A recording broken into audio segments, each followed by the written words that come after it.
Andrew McGahan for SevereMMA, standing alongside Carl Facebook McNally.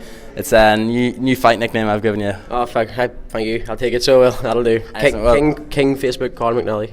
Oh, we'll go with that. And I have to ask, what's with the hair?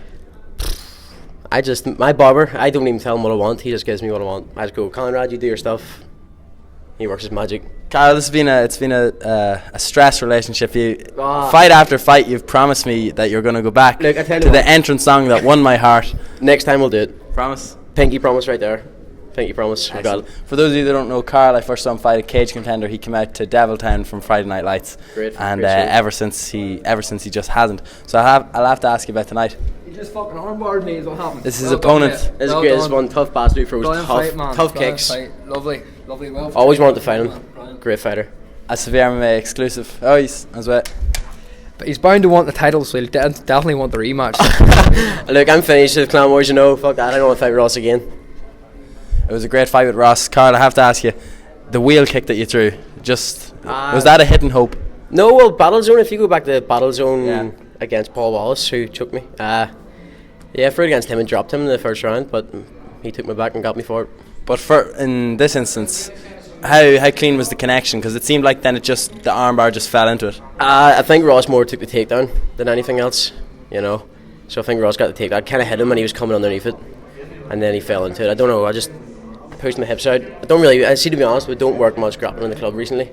We're mostly doing wrestling from the top, trying to strike. So from the back, it was quite a nice thing to do, especially against such a tough opponent. People say that in training camps, they're more inclined to use the stuff that they've been working on to show in a fight that they have been working on. I suppose it was the opposite for you tonight. Honestly, yeah. But apart from stand-up, like I really want to showcase my stand-up. The only time I've done that is against Up in Chaos there. I was saying I showcased it, but I'm working with Danny Core, who, if you don't know him, seriously, he's the best stand-up fighter in the country. Like he's my coach now. He's a beast. So you're in the finals of the bantamweight Irish Mixed Martial Arts Federation trials to go to Vegas potentially next year. So any idea who you're going to have in the final, or who would you like to fight for the spot? I'll fight anyone. I'll fight any man.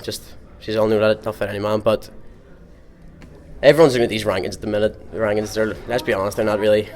Amateurs are silly, and it just gives you someone to look at. But I'll fight anyone who wants to.